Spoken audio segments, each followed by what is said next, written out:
What is going on, everyone? It's AP over here at Rumpier Sports. I'm here with my two guys. We got Uncle T. We got Rubio Dimes. Let's start with the young gun. Rubio, what's going on, my man? How was your PGA week last week? Doing good, doing good. Last week it had a lot of promise on Thursday, and then Friday happened, and the cut somehow miraculously went 7 under. I think it was tied for 66, so it was just right on the line. I really felt great heading into Friday, and wheels kind of fell apart, but made a little bit of money back, but really thought it could have been a lot better. I hear you, man. I know that. Uncle T, what about you, man? How Yeah, was your week? yeah, doing real good. I did a little bit better in the showdowns actually over the weekend than I did in the actual, the main slate. The cut on Friday, as you were kind of seeing it evolve, it was at 5 under and then 6 under, and I thought there's no way it gets to 7 under. So I had a couple guys that were in that 5 under. I think Morikawa was uh, my main guy that missed it, and but I made up a little bit of money on the weekend. Showdown slate both Saturday and Sunday were profitable, so I think a couple of our members did a really good job on the showdown over the weekend too. So it's always good to see our members do well. Yeah, I love those showdowns. I feel like we got Snyder in there doing the playbook, and he does such a phenomenal job. And those are up every single day. We usually try to get them up about 2 to 3 hours after the day of golf is done. So those are up. You get plenty of time to make your decisions. Now we got a special promo going on. It was actually for the show that was right before this one, for the showdown show that we had. You can get 25% off our memberships if you put in Showdown as the promo code. I highly recommend going and do that. You're going to get all of our content for NFL this weekend. You're going to get our golf content that we're going to walk through here right now. And for me, it could have been a phenomenal week last week. I didn't have the right fill-ins with my core, but I was all in on the stud and dud route. The Bryson with Matt Wolf and Harold Varner was my three-man core. I was really high on Siwoo Kim. I was high on Justin Suh and all those guys. And I didn't connect the dots. So we're going to do that this week. We're not going to make that mistake. We're going to get some more takedowns, and it's going to be a ton of fun. We are back in Vegas again for a no-cut event at the CJ Cup. The difference this year is they travel and they do the Asia tour. Not doing that because of COVID and everything. So we're here, and they're at Shadow Creek. So this is the course that you probably know if you're going through golf content right now, that the match played at Tiger Woods, Phil Mickelson. And otherwise, it's an awesome course, real prestigious, tough to play on if you're an average guy like us three right here. But it's going to be a ton of fun. How I would describe it. So we don't have Coop on here. Like last week, we had Coop. He does all of our course breakdowns. Go to the website right now. From the range to the rough, you'll get a whole breakdown of this course and how it's going to play. What I would compare it to is Augusta. I think we're going to have forgiving fairways. We have, I think, bent grass greens. You're going to have a lot of undulation, which is a lot of movement, a lot of hills throughout this course. And it's a par 72. We have 4 gettable par 5s. So how we do this show, we're going to go tier to tier. We're going to break it down. We're going to talk about all these players, and we're going to find the best plays to help you guys win some money. Let's start with that top range, and it's loaded this week. Rubio, we're going to start with you, and let's talk 10,000 and up. 10,000 and up. I mean, I think we have Rory McIlroy at 10-6.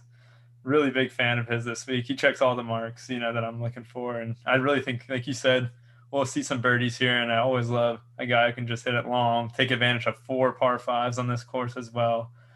So I'm really looking at Rory. I just think this is his event to win. And, I felt really strongly about Bryson last week, and obviously he faltered over the weekend, but I kind of have a similar feeling with Rory this weekend. And if I do want to go down, I'm a big fan of Xander too. I mean, it's really hard to go wrong with any of these 5 guys above 10K though, but my preferences are Xander and Rory. Xander as well, another guy who can play long and really take advantage of the birdies and par 5s as well. I like those calls, man. I should also mention before we kick it over to Uncle T that Dustin Johnson is out. If you haven't heard, I believe he tested positive for COVID. Hopefully all is fine with him.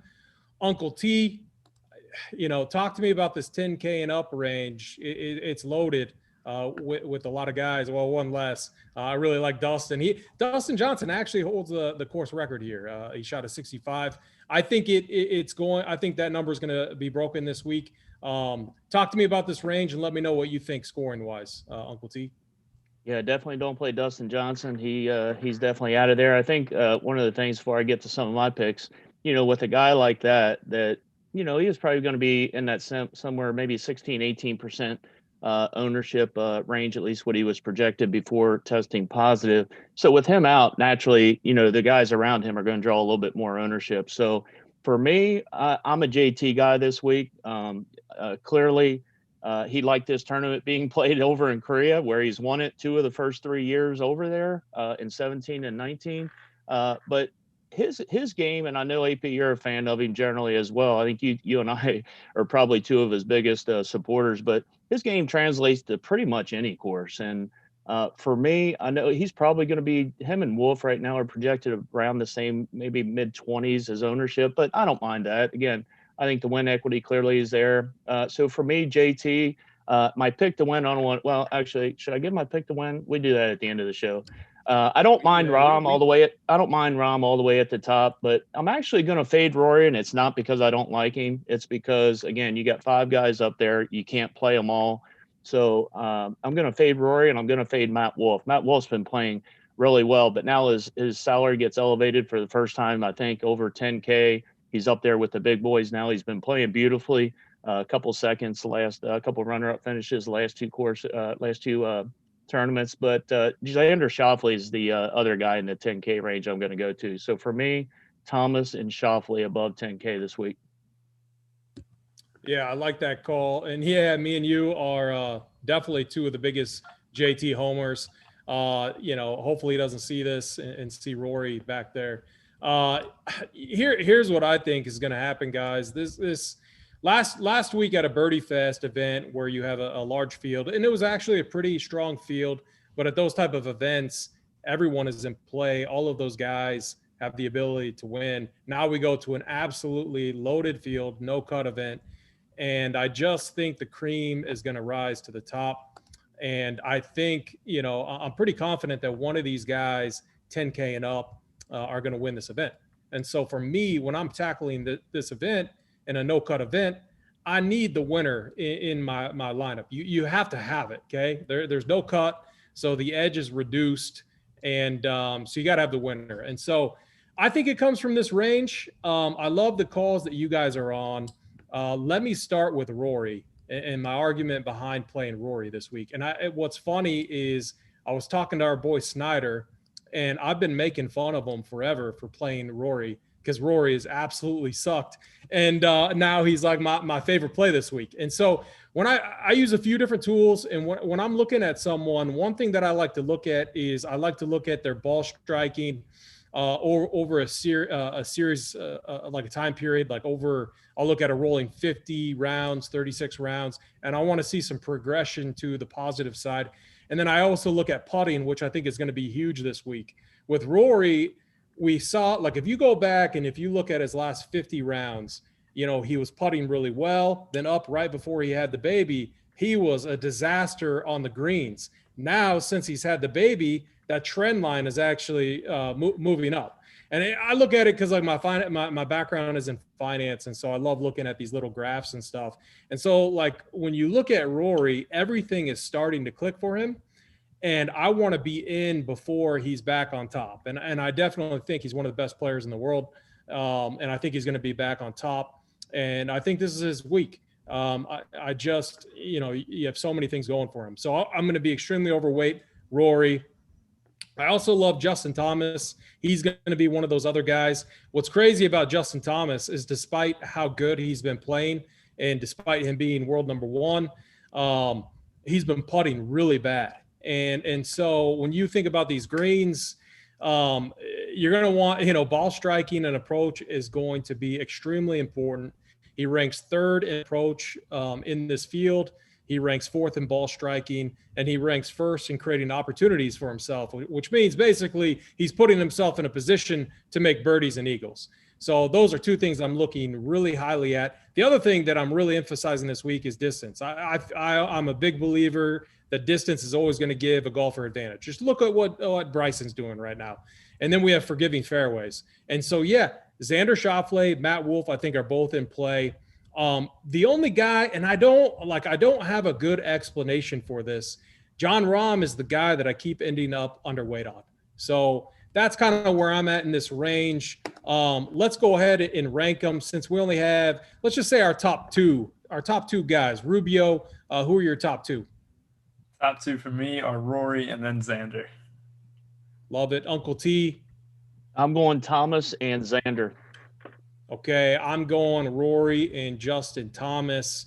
I wish, and then Matty Wolff will be up there, but I kind of agree with you guys. Like, he's been playing so good. You have to think that there will be some pause into his game, but who knows? This kid it's a little bit of sticker shock too, isn't it, AP? I mean, we've been doing these, playing these tournaments all year, even in during the spring pre-COVID and then after COVID. And boy, I remember the days when we can get him down there in the mid sevens, high 7Ks, low 8Ks, and you thought you got a bargain. And now again, he could be up in this range for a while because this field isn't stacked totally. I mean, you got a lot of good players not playing, but it's a pretty good field. And for him to be up there at 10K, the way he's playing, I just don't see his salary going down a whole lot with the Masters coming up here in a few weeks. Yeah, and you always got to remember, like if you're out there, scoring matters this week, and there's not many that have scored better than Matt Wolff. I mean, he had that stretch with like 3 eagles that one day, round 3, which was just was my showdown. He was my showdown. That's the shipper. Yeah. Well, I went all in on him in every single format. It didn't matter what I was locking in his name. Let's move to this next range. We're talking the 9K range, 9K and up. I'm going to kick it back to Rubio. Talk to me about this range and where you're at. I kind of like this range a little bit. I think I'll be more in the stud tier, a little bit of, above 10K with my lineups. But there's a couple guys I'm really looking at. There's 2 Englishmen in here in this range, Tommy Fleetwood and Tyrrell Hatton. I'm definitely not on Fleetwood. I don't know what it is, but I can never seem to get him right. And I just don't think that this is really his type of course. He's not really a big scorer on par fives, and I think he's the guy I'm not gonna have any part of at 9,100. But the other Englishman, on the other hand, Hatton's coming off a win, just like, what was it, last week for the BMW Championship, or 2 weeks ago, I can't remember. But you also have him he's just a great golfer all around. Has had a really good year for the most part, and I think like 9,600 might turn some people off, but I think that's something that you can take advantage of. And I don't think he goes extremely high owned. But looking at some other guys as well, I do like Patrick Cantlay. I think that he's just a very solid player. I'm never usually on him either. But he's someone that just keeps fitting into my builds. And I think a big par 5 scorer as well, and really good birdie or better guy as well. So really looking at Cantlay, definitely not going to have any part of Brooks. Not really a Brooks guy, especially he's just been very average this year, even below average up to his standards. So 9,700 is just so much to invest in that type of guy. But don't think I'll have really many pieces of Matsuyama, but I do like Daniel Berger, and really happy to see him kind of really turn into, what we were expecting from him earlier, even a couple of years ago and stuff like that. So I think even Berger's a guy that I'm looking at as well, who just ticks like all the boxes and a very good putter. Yeah, I like those calls. Brooks coming off that injury. I don't even know what the injury was, or if he just, that was his excuse to take some time off because he was playing so bad. I should know that, but I don't. I mean, I'm sure it was some sort of injury, but at the same time, I feel like it was probably just some excuse because he was just playing and putting so bad. I like some of those calls. Uncle T, what do you think about this range? Yeah, for me, definitely out on Brooks. He's had about an 8-week layoff now. The one good thing I would say for people that may like to roster Brooks this week, he's definitely going to come in low owned in this range from 8 to 9K. But for me, I'm going to start at the top. Cantlay.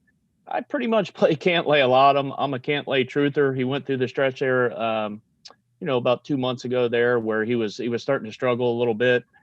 Started to get his game back about 3 weeks ago, finished 8th last week. So I'm okay going back to Cantlay. I don't mind the Terrell Hatton call Rubio had there, been playing well. One last week, he did have a missed cut prior to that, but then another top 10 finish. So prior to that, so two top 10s in the last 3 weeks from Hatton. But for me, two of my guys are going to be Danny Berger and Hideki Matsuyama. So Berger, he's got a great short game, good putter. His game, again, is getting into that point where, again, you really can't say anything negative course to course about Berger. He just, he shows up.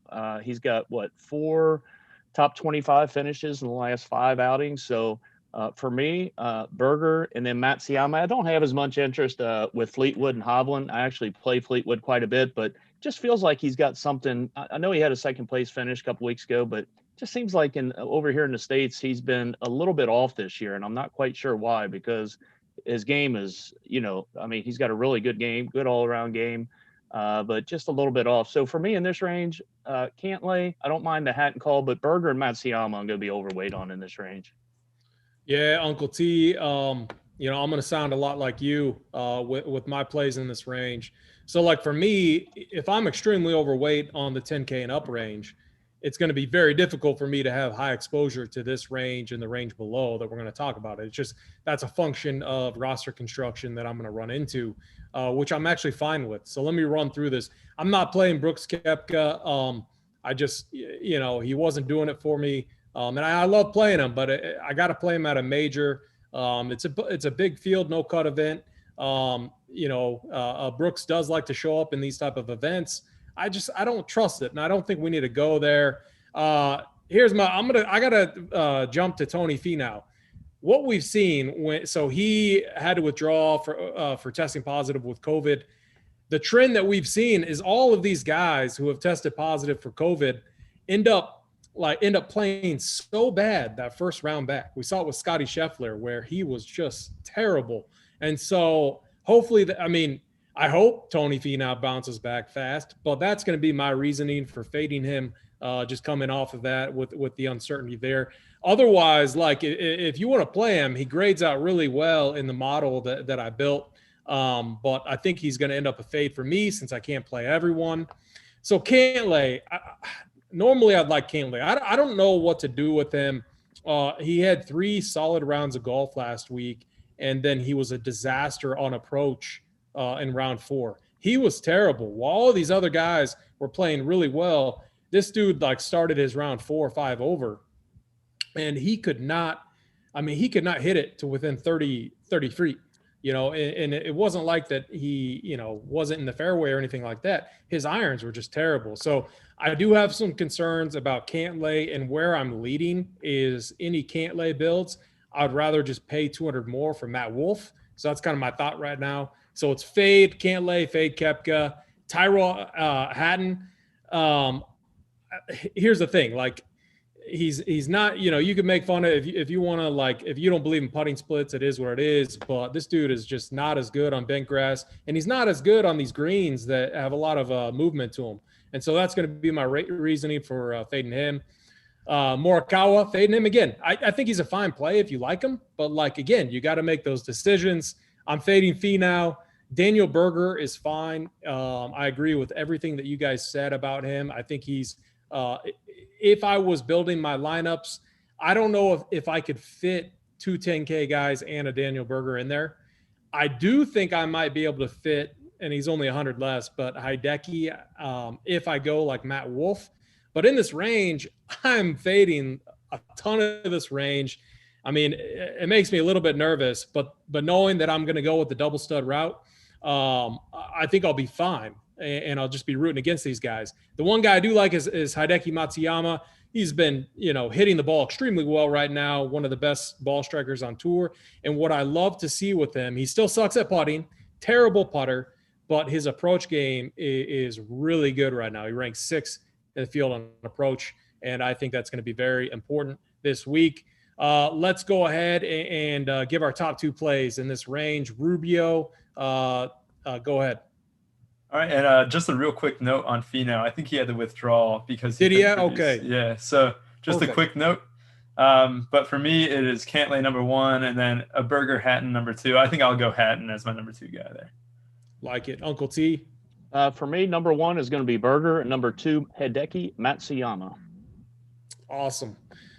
For me, I'm going to say Hideki, and then, I mean, honestly, man, it gets tough.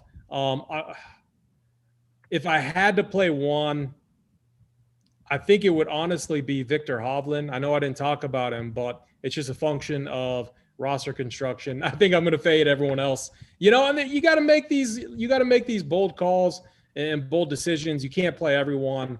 And so those would be the guys that I would remove from my player pool. Let's go on to the 8K range. I'm going to tell you guys, like, this range is not going to take me too long. I'm fading a ton of guys in this range too. So Rubio, I'm going to kick it over to you. Where are you at with this range? Yeah, I'm kind of similar. Not really loving this range too much. I think the 9K and 10K regions are just so stacked, but there are a couple names I want to mention.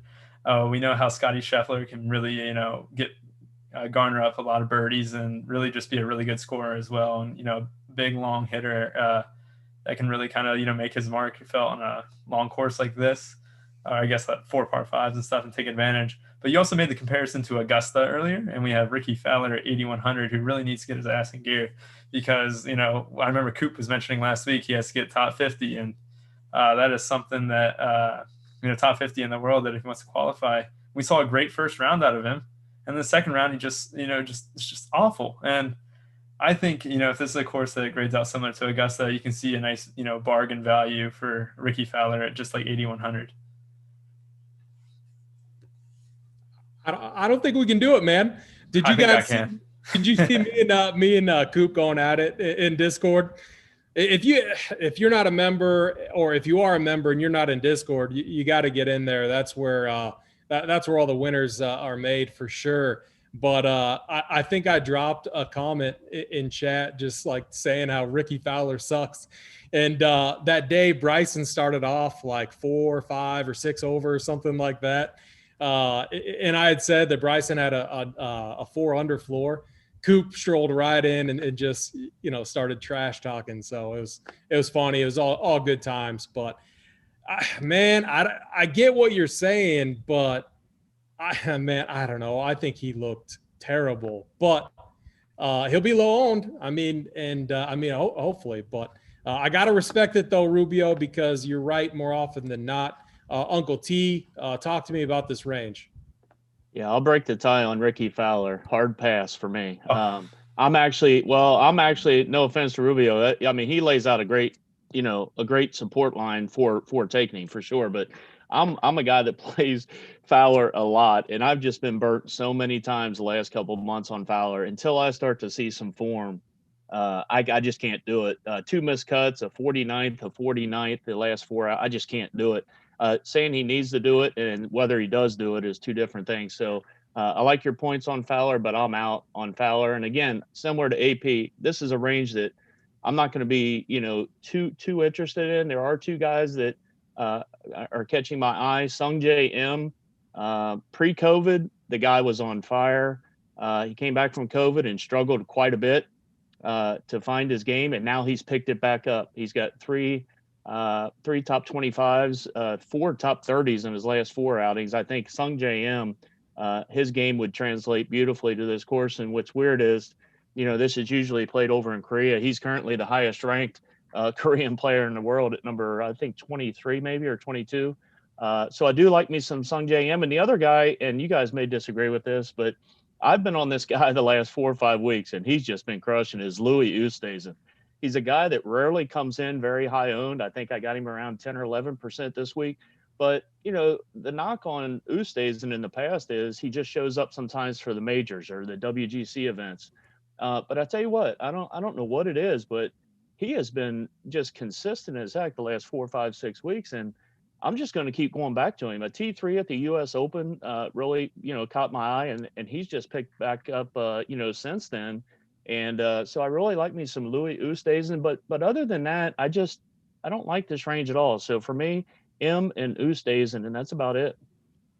Yeah, I like those calls, and yeah, I just gave Coop some crap, but again, I got to applaud him. We were both on him at the U.S. Open, but I jumped ship, and Coop stayed on him. And if you remember last week, he was definitely talking him up. I didn't buy it, but Usti definitely looked good. I love that call, and I agree with you guys. This range is kind of. I do think the Sung J M call is pretty interesting. When you go back and look, I mean, there was a period where he was just an absolute disaster. I show some signs of his ball striking getting back to where we're used to it, seeing it. And this is a guy that plays every single week. So like maybe that break just threw him off his game, because this is a guy that plays like 36 events or whatever a year. And so now he's just, towards technically the start of the season, he's starting to hit his stride. So I like that call. I agree with the Scotty Scheffler call too. And he's right in that perfect range to where he's a guy that knows how to score. I mean, he shot a 59 a couple events ago. He had a rough patch there after the COVID. He missed the cut last week. I believe missed it. Was it on the number, or what was he? 4 under, 5 under? Is that Scheffler? Yeah, I mean the cut was -7, so I think it was on the number. On the number, yeah, it's 6 under. So I mean we can give him a pass on that. I love the Scotty Scheffler call, and I love the Usti call. The only other guy that I could maybe make a case for that looked good last week was Abe Answer. Abe's ball striking looks good. The only thing I don't like is his distance. I am hammering the Bombers at this course, but at the same time, I do have some reservations because the elevation's a little higher. The ball is going to fly a little bit further. That's going to help a guy like Abe. And his ball striking was good, and his putting was phenomenal. And it just keeps trending up. And he had a solid finish. He had a sneaky solid finish last week with a fourth place solo finish. So otherwise, for me, I think I'm going to fade like Matt Fitzpatrick. I think I'm going to fade Harris English. He's a guy that always starts to garner some ownership, and he's priced right in that range where people will like him. Whenever we get to these big boy events sometimes, and it hasn't been the case this week or this year because he played really well at the Tour Championship, and at the US Open. So I should probably pause in saying this, but I feel like some of these big boy events, he underwhelms and underperforms. Sergio, a fade for me. After that win, I expected, like when he won the Masters, he just kind of faded it off into the existence. I would say the argument for Sergio is this course kind of does set up like Augusta. Jason Day, I'm not fading. He just doesn't look good. I'm fading. He doesn't look good. And Paul Casey, none of us mentioned Paul Casey, but this is look, we need guys that can score. And there are a few cases where he does good, but this dude is allergic to birdies. He is so bad at making birdies.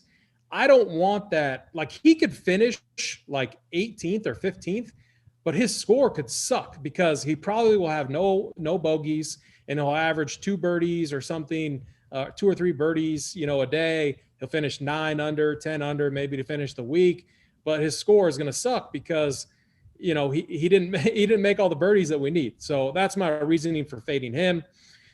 Let's go on down, or let's Rubio. Who are your top 2 guys in this range, man? I think my top 2, just to make sure you guys are even more aggravated. Number 1, Ricky Fowler. All right. And then number 2 for me is Scotty Scheffler. And I just want to make a point. I'm blacklisting Fitzpatrick after what he said about Bryson DeChambeau. That is just someone that I can never go back to again. Yeah. He betrayed me. I like Fitzpatrick. And then he wants to say all that stuff. Just because you can't hit long, don't get jealous. That's just, 8,900 is just too much too. I agree with you, man. I'm not going to say it because my kids are probably right behind me somewhere running around. But okay. So Rubio, I will say, in one of the key things I look at, he does rank 7th overall in the field at creating opportunities for himself. So I do say scoring is important. So the opportunities there, he just needs to put the pieces together. Maybe he'll do it this week. I like the call. Uncle T, what about you, man? Yeah, before we got on, I'm watching my Braves just put it on the Dodgers, #1 seed, 6-0, putting on a show here for me. But for me, #1 guy is Sung J M. Again, I won't be very overweight with this range whatsoever. But I do like Sung J M #1 and Louis Oosthuizen #2 for me in this group. Yeah, I'm gonna say Louis Oosthuizen 1, Scotty Scheffler 2 for me. Let's move on to the 7K range. Let's just do the whole range. Let's not break it up. I mean, this is there's only 70 some golfers in here. So Rubio, I'm gonna kick it back to you, man. So you're talking everyone like 6K and up, right? No, 7K. 7K. Yeah, we can't. No, I love the 6K You had me range. so excited. No, I love the 6K range, man. That's where the money is going to be made this week. I promise you guys. I'm going to sell you on it. So I know this guy has been in bad form, hasn't really played like himself, but I think everyone's going to be looking at him, especially on a course with 4 par 5s. Gary Woodland at 7,700. This guy is just going to score well. And, in a no-cut event, I really like him because he can have a really bad day, go 1 over, but still have like 6 birdies and 7 bogeys. So I think I'm really going to be looking at him at 7,700. I hate playing big names at low prices. So, I just go Gary Woodland. But you also have Justin Rose, who's another guy who, sets up well for this course. And 7,800 just feels a bit too cheap. But he's someone that I'm looking at as well. And here's a name that I'm hoping not a lot of people will be on, but 7,400, the Swede Alex Noren. He's coming in with a little bit of good form, and he also scores pretty well on par 5s. And his putting is just very good as well. I'm not sure how it is on bent grass, but that is someone that I'm looking at for just, 7,400 in that range. And, leaving up to the other guys, you both of you, I should say, but I know Joaquin Niemann's always a ball striker and everyone gets thrilled to roster him at 7,500. But to me, he's just been kind of bland recently. And it just seems like he always garners like ownership in the teen numbers, I should say. Goodness. But I think that's someone that I probably am going to be looking to play around with, kind of fade, pivot off him because I just think he's always a little bit owned no matter what. I like those calls, man. Yeah, I mean, Gary Woodland, Justin Rose. I mean, I'm on the page there. Uncle T, what about you, man? Yeah, for me, and I'll actually start this range by kind of branching the first couple guys or the lowest couple guys in the 8K range. So, guys, we got an interesting like if you go from Ricky Fowler, Rubio's boy, down through Casey, and then you get to Justin Rose, Woodland that Rubio mentioned. Those are all world-class golfers. I mean, they've got pedigree. They've won, big tournaments. Rose and Woodland, obviously major champs, but they're coming in awful form. You know what I mean? So you're going to get them lower owned. They're in bad form. So I do want to preface, my comments on this range by saying that. That being said, they are going to garner some ownership, but I won't be on them. So for me, I do like Joaquin Niemann. He's one of my favorite players in this range. I didn't really like his ownership. I see him right now at 19%, which is a little higher than I would like for him to have been. But he's got, 4 top 27s in the last 4 events. So I like Joaquin Niemann. If you go down, Ian Poulter, I don't mind. Hey, Uncle T, real quick, I got a question for you. Yeah. Are you having lunch with Big T tomorrow? Well, I had it today, and he made me buy, and I wasn't real happy with that. He always makes me buy. He always makes the uncle buy. I don't understand it. Next time you have lunch with him, ask him about Joaquin Niemann's putting splits on Bermuda or bent grass. He's in the chat. AP, get him. He's in the chat. I know. Oh, he'll talk your ear off about that, man. Putting splits, or if it's like less than 50 degrees and the wind's coming out of the southwest, and But yeah, Rubio and I went over Big T's a couple Thursdays ago for a showdown slate. It was good to see Rubio over there. We had a great time. But yeah, probably going to lunch with Big T tomorrow. So I'll have to ask him about Joaquin Niemann. But Ian Poulter is a guy too that is going to come in at under 10%. He's a guy that, again, he doesn't have, I don't think he's got win equity here at all. But a couple top 10 finishes, I think, over in the other European Tour the last couple of weeks. I don't mind him. And then here's a guy that, if you want probably in this kind of field, maybe a 16th, 18th finish to maybe about a 25th to 30 place finish, Brian Harman. I mean, he's been solid. He's been consistent, making cuts. usually isn't going to get you a top 10, but it's 7,200 on DK. You can do worse than Brian Harmon in an event like this. So I like me a little Brian Harmon. And if you go down a little further, one more guy I like this week is Russell Henley. He's typically a very streaky golfer. And right now he's, 5 straight top 35s. Again, we don't have any course history to go by this week. So, recent form is what I'm going to be leaning on a lot this week. Good ball striker. And again, he's streaky and coming in good form. So I like me some Russell Henley as well this week. I like that, man. I'm going to start this range off by talking about one of my potentially lock button type plays. And you guys are going to tell me to pause with this guy. But when I look at this course, so like Uncle T, I'm looking at your background. Just look at that beautiful course. Look back. You can see it. And get a drink while you're looking at it there. You can see all the movement. The greens are going to have a ton of movement to it. It just reminds me so much of the Masters and what we're going to see at Augusta. And I remember that when the match was played. I am going to be extremely overweight on Bubba Watson. And so you can't win these type of events like, being a pussy and just, sprinkling around in this range. You got to make stands. Bubba is going to be one of my stands in that range. I feel like he's a sneaky bet for top 10, maybe contending and maybe fizzling out. But so I'm going big, guys that are big off the tee. He ranks 9th. I mean, and probably can hang with Matt Wolff or any of these guys. The dude is the monster off the tee. His ball striking has gotten better, and his approach game is actually gotten a lot better. He ranks 19th in this field. This is a stacked field. Ranking 19th is a positive for Bubba Watson there. The only thing letting him down is his putter. Now, his putting has been terrible lately, but we all know putting is a volatile stat.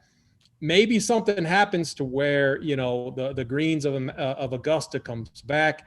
Bubba gets into his happy place, and he's my sneaky bet in this range to get us a lot of points and to help us take down tournaments. So I love Bubba this week. Another guy who is, in the same theme as going off guys who have played really well at the Masters, Justin Rose. Now, Justin Rose has been hit or miss. He's been terrible, and then he's been okay. We've seen a few top 10s from him. We've seen a top 25 recently. His game's all over the map. Now, when I look at him and when I've watched him, he's struggled off the tee. And so I don't think that's going to be a problem this week with how wide these fairways are. So now he's going to have an iron in his hand. His putting, hasn't been great, but it's actually trending upwards. I'm looking at it right now. And he's given himself a lot of opportunities, more so than in the past, to make birdies. He's just not converting those birdies. We get 4 rounds from him. I think he's another guy in this range that is sneaky. With Rubio, with what he said about Gary Woodland, I agree with that. Love Woodland. Joaquin Niemann. So, everyone always references putting splits. And with Niemann, he has pretty extreme putting splits when he goes and putts on bent grass versus Bermuda versus all the other surfaces. And so that's honestly going to drive ownership up. And so I kind of, Rubio makes a good comment about he always seems to be a little bit popular and, he sometimes doesn't get it done. But we did see a T3 finish at the BMW and 13th at the Shriners, which wasn't too bad. Yeah, Nate, if I could jump in, though, I agree 100% with you guys in that range, though. That's why I mentioned at the start of my comments on the 7K range, though. I do think, that Fowler, Casey, even Brendan Todd, none of us brought up Brendan Todd. There's nothing not to like right now about Brendan Todd. He's been playing solid golf. 7,900 is a fair price. I think he could get totally overlooked in this group. But you got Rose and Woodland, and even if you go down to Shane Lowry, who's been in awful form, but Shane Lowry, he's a world-class golfer as well. So what's interesting is, again, I know you guys are on a couple of these guys. I'm right now not on many of these guys, but I feel like 1 or 2 of these guys is going to play really well this week and could be in the winner. So I may need to kind of reevaluate this range a little bit overnight and tomorrow. I got to talk you off Todd, Uncle T. The driver distance is not good. You want Brendan Todd on a course where hitting fairways are a premium. The problem here is all these guys should be able to hit these fairways. They're wide. I just mentioned him that no one really brought him up. No one's mentioned. I liked him. Yeah, I gotcha. Yeah, that makes sense. The other guy I like in this range that I'm going to be really overweight on is Siwoo Kim. Kind of like the Sung Jae Im call that you had, Uncle T. Siwoo Kim has been playing phenomenal golf. His driving distance is good. He's striking the ball really well. He's 5th in creating opportunities for himself to score. In his putter, he's over his last 50 rounds, he's gained strokes in, a ton of them. Like I'm looking at this chart and it's all green. So that means he's gaining strokes in all of these events over his last 50 rounds. And so I'm going to be extremely overweight on Siwoo Kim. He's coming off a T8 finish too. He did let me down though last week, coming in, making a couple bogeys there and missing some putts for some easy birdies, but it is what it is. Rubio, how are you ranking this range? For me, I'm going to rank him. I got Woodland at 1. Kind of really big fan of him this week. And then I got Noren, and then I'll probably place Rose at number 3. Uncle T? Yeah, for me, I like Joaquin Neiman, number 1. I think I'm going to be a little overweight on Joaquin Neiman. I like him this week. I'd go Neiman 1. I'd go Henley 2 and Harmon 3 for me in this range. I like those calls. I'm going with Bubba Watson 1, Siwoo Kim 2. Now let's talk about this juicy range that is the 6K range, the range that Rubio loves. And Rubio is going to get us all fired up about playing these guys. This is where we're going to find the winners. Rubio, talk to me about this range, man. Talk to me about some winners, man. Where we at? Distance. We're talking about distance. You know who I'm talking about when we talk about distance. 6,400. His name is great. Cameron Champ. And you know what? I love him for 6,400 on a par 5 course with four par 5 course and no cut. I love that part, especially because I think he can score well even when he's outside the top 30. Huge Cameron Champ guy this week. I just think he's going to be able to set himself up. Yes. Real quick, were you in golf chat earlier? Did you see? No, I was not. You didn't see me. Wait till you go pull up Discord, which everyone should be pulling up. Pull up Discord and go. I wrote a paragraph on Cam Champ. So a paragraph. I love it. You love the Champ cause. That's why we're so good. Why winners win. Exactly. And I'm going to take the guy who can drive, nearly 400 yards over any of these scrubs down here. I just really think it's a really solid play, especially when scoring matters so much as well, to be completely serious. I mean, he's actually been playing pretty well for the most part too this past year. So I just think he's a little bit too cheap and really, fits well with the stud build as well. Another guy I kind of like, just below him at 6,300 is Lanto Griffin. I know he hasn't played, extremely well, the past couple of events. I think he missed the cut last week because he was in one of my lines that I was really sweating. And I think, one of your what? And one of the no, we got. It's a good thing Big T isn't on this show. Man, he's in the chat. Just so you know, I can attest that Big T does make Uncle T pay for the meals because last time I was there, Uncle T had to pay for the pizza. Yes, sir, so, I did. Let's just go ahead and bury it on Big T while he can't defend himself real quick. But in my lineups, that Lanto Griffin, he kind of tanked one of those, but really like him as well. I just think it's a little bit too cheap of a tag. And we also want to talk about no cut events and the importance of Ben Hunan, the guy that is just so erratic, but can be 7 under in his first 8 holes and all of a sudden go 5 over in the next 3. I'm always a fan of his, 6,600. It seems like he sporadically has these top 15 finishes where you're like, oh, we're not really surprised. It's just it's just something that happens. And I think for 6,600, I kind of like the risk there. And one of my favorite plays, 6,700 is Ryan Palmer. You talk about length. Oh, no. Oh, yes. Oh. You realize there's water on 9 of these 18 holes, and Ryan Palmer finds water every other hole when water's out there. You should have. Yeah, I was expecting a nice simile. You said he finds water like a fish in the sea. But I think Ryan Palmer, I've always been a big fan of his. I know we're not in the Texas swing of things, but I think this is a course that, can kind of fit his eye a little bit and, really good par 5 score, really good tee to green and approach statistics. And, I'm going to try and make these studs fit together, one way or another. And the last name I will mention is Corey Connors. He's my favorite Canadian on the tour. He's kind of an above average golfer. He's not really the best putter, but, not the best scorer, but you're really getting a good guy who can do it well on approach and on par 5s. And, I think under 7K is pretty good value for him. I love those calls, man. All right, Uncle T. Where you at in this juicy range? Yeah, I actually like a lot of Rubio's calls there. It had some good explanation on making a case for a lot of these guys, like Cameron Champ. Again, this is a no cut event, so you do have to think of things a little bit differently. Like if this was a regular tour event with the cut, guys like Ben On, Champ, guys like that have been in awful form. Champ 3 missed cuts out of his last 5, On 4 missed cuts out of his last 5. So I wouldn't be thinking about them. But Rubio is right. I mean, in an event like this where birdies are king, right? I mean, a guy that can shoot a 63, 64. In the case of Cameron Champ, with the 4 par 5s, he can eagle a couple holes as well for sure. So I do like those 2 calls. I'm out on the Palmer for the reasons I mentioned before. I just got something earmarked in my mind when he plays on water courses. I just don't take him. And the funny part is I play Palmer quite a bit, so I actually like him as a golfer, just not this week. But for me, you didn't mention Cam Smith. Been coming in decent form. He'll finish, anywhere from, again, 18th to 30th, in a field like this. But again, you don't have to worry about the cut or anything like that. But Cam Smith is a guy I'm looking at. Lanto Griffin as well. But other than that, I mean, I play Brendan Steele quite a bit. I know someone was in chat there. Lindsey Kelly was asking about Steele this week, and I know he missed a cut, I believe, either on the number or 2 off the number last week. Brendan Steele's been playing okay. Hits the ball a long way, usually is streaky with his putter. So I don't necessarily mind him. I don't really have a hard take either way on him.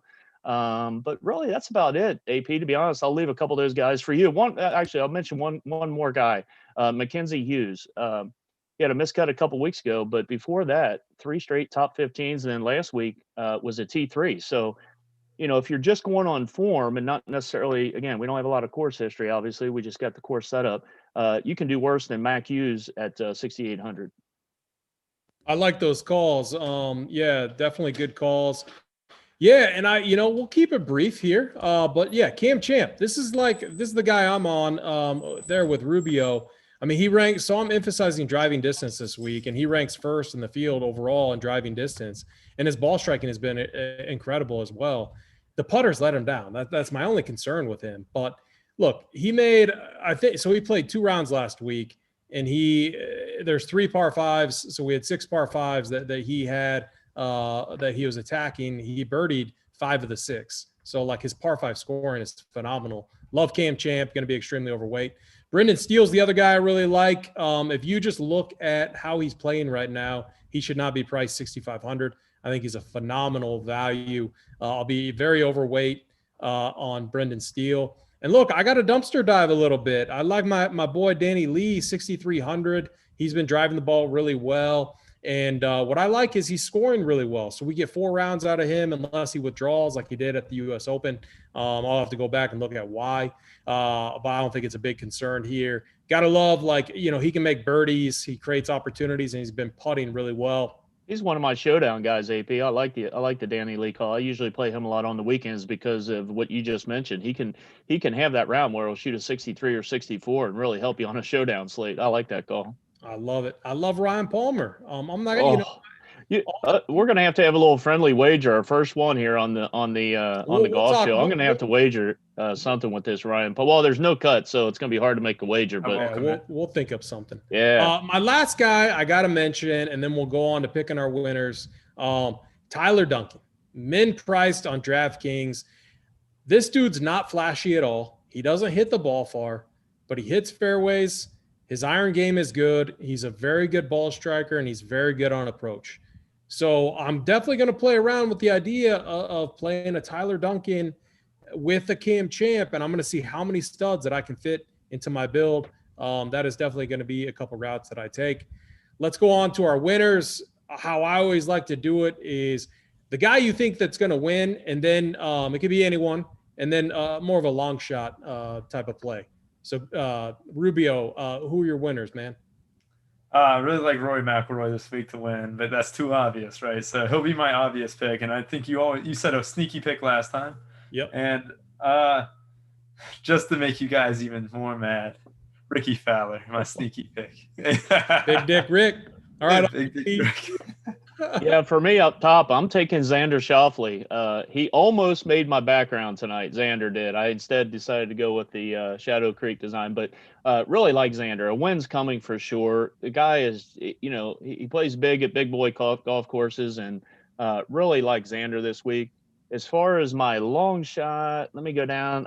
Is Russell Henley long enough for you guys? I'll take Russell Henley as my long shot, 7,100 down there. I like that. Yeah, definitely for sure. All right, I gotta, I can't go back on it now. I agree with Rubio. I think Rory wins this week, and I feel like we're gonna start seeing, primetime Rory come back. So I love the Rory call. I'm on it with you. My long shot's gonna be Bubba Watson. I'm gonna put a little outright bet on him.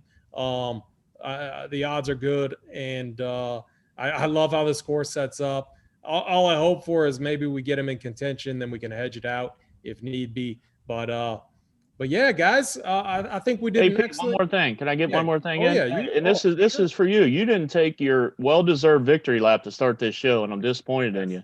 And VJ West here in the chat, and then Lindsay Kelly talking about your Martin Laird call last week. You got to take a victory lap for that. That was yeah. Good. Aaron, what do you got to say about that? Take the lap. Come on. Yeah, we got to. All right. So we were all over Party Marty last week. We had guys post in chat their outright bets, 275 to 1. $5 paid like $1,300 last week.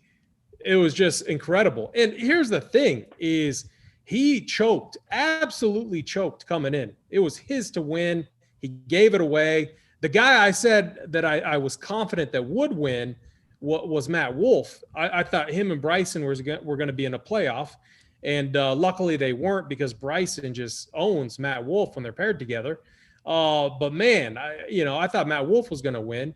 And it was all right there. And they go to that par 3. And if they would have gone to a par 5 in that playoff, Matt Wolff would have, he would have absolutely dusted them. Those guys could not have hung with him. And luckily, they went to that par 3, and he hit the closest approach shot, but still he had an 19-foot putt to win it, and he got it done. 275 to 1. Party Marty been like, I think it was since 2008 since he won or something crazy like that. So that's just the up and in he had, I think, out of the sand on 17. I think incredible. It was incredible up and in. Yeah, for sure. So good call there, AP, on that one. I mean, so like I got one other thing, okay, and this is funny, but like my mom loves to play golf DFS, and my phone was blowing up all day. She was sitting like 17th in that $10. She had 5 builds in it, and the $10 100K, and she's sitting 16th, 17th. I got like 70 messages from her, and I'm like, all right, hold on. And then I pull it up and I look, and I'm like, she has Justin Suh left. She has Harold Varner left. She has Matt Wolff left. And I'm like, whew, okay, she's live. And then these guys go on and hit, like, I think Varner doubled. I think Siwoo bogeyed, and then Matt Wolff bogeyed, and it was just a complete disaster. But I think she ended up finishing like 40 something, made $400 or $500. So she was pumped. We had another guy in chat, CK, and a bunch of numbers. He was legit live for that 100K. So I just, man, that's what motivates us, guys. Like, we always try to find the best possible core to build around. And I always keep MME in mind. And when I'm posting my core plays, that is 100% who I'm overweight on. So like, I'll tell you, one of my core plays this week, since we're doing this live, is definitely going to be Bubba Watson. You could probably figure out a top end play, and you probably could figure out the other low end play. We're pretty transparent about those, but that is definitely the route I'm taking. So, Uncle T, was that a good enough victory lap for you? And Rubio just sat back and listened. I mean, again, we always like to give each other a little bit of a hard time on these shows and the pods that we do, just cutting up with each other, but with our picks. But again, when you make a call like that and 275 to 1, now the part that I think you need to take a little bit of a back step is you got Mom making more lineups than you last weekend. So it's like, you know, Well, so what that victory lap, you need to come back about a half a lap because Mom entered more lineups than AP. it was, a mistake on my part. We were traveling. We had a little mini vacation. I forgot to enter a bunch of my lineups. And of course that happens, out a couple $100. But my main squad still did fine. It was, I always run one main big team, and then I try to build out like 6 to 10 mini squads is what I call them. And that's kind of my strategy. But I might MME this week. I'm not sure yet. I got to look at that $5 and that $10 that they had going. Those are the perfect events to MME at. And honestly, so just real quick to talk about strategy with that $5 one where there's, 100,000 people in it or something like that. I'm not sure what it is. That's the type of event I would lock button Bubba, and I would probably lock button like Cam Champ. And you almost have to take a showdown type of approach with it. You just do. There's too many combinations that can be had. And my hope is that those two value plays smash, and then I'm mix and matching all the studs up top, and you hope to get the right combination. But that's the route. You can't put in 25% ownership here, 30%, 40% here. You got to make stands on plays. It's just how you're going to win long term. So we'll leave it with that. AP, you want to talk to them real quick about the promo code? I think, did you mention it yet? Yeah, I did. I'll mention it one more time, though. You can use promo code Showdown, just the word Showdown. You'll get 25% off your first payment. Come check us out. Like, if you honestly, use it and try to time it so that you can, see NFL and all that stuff, and, to come and check us out. It's, $20 a week. So take 25% off of that. That's what you're going to be paying to check out all our content. And yeah, if you do, you're probably going to ship this week, because I feel like we are on all the best plays. Always. So with that, I'm AP. We got Rubio. We got Uncle T. We're going to leave you guys with that. Best of luck. And yeah, let's get it.